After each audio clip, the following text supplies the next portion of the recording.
Hello नमस्कार. आज आपण बघणार आहोत मिनी केक. त्यासाठी आपल्याला किती प्रीमिक्स लागणार आहे, किती क्रीम आणि किती इंचचा टीन. तर इथं बघा मी 100 ग्रॅम प्रीमिक्स आपल्याला मिनी केकसाठी लागणार आहेत. हा मिनी केक 250 ग्रॅमचा असतो. यासाठी आपल्याला 100 ग्रॅम प्रीमिक्स घ्यायचं.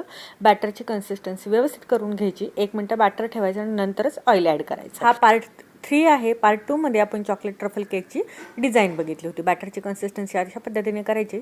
इथं बघा मी मिनी केकसाठी 4 इंचाचा टीन घेतलेला आहे, 4x2. बॅटर टीनमध्ये आता घालून घेऊया. आणि पार्ट 1 मध्ये बघा आपण चॉकलेट ट्रफल केक आणि हा मिनी केक मी स्पॉन्ज बेक करून घेतला होता. तोच पार्ट आपण कंटिन्यू पुढे करत आहोत. हा पार्ट 3 आहे. आता टीन व्यवस्थित आपल्याला टॅप करून घ्यायचा. OTG मध्ये हा बेक करायला ठेवूया. तोपर्यंत इकडे क्रीम किती लागणार आहे ते बघूया. इथं आता क्रीम सुद्धा आपल्याला 100 ग्रॅम घ्यायची आहे. फक्त लक्षात ठेवायचे क्रीम ही चिल्ड हवी आणि लिक्विड स्वरूपाची असावी. तर स्पॉन्ज बेक करून झालेला आहे. याला कुठल्याही प्रकारचा डोम शेप आलेला नाहीये आणि स्पॉन्ज आपला चिकटी झालेला आहे. या स्पॉन्जची रेसिपी आपण पार्ट 4 मध्ये बघूया. चलो बाय.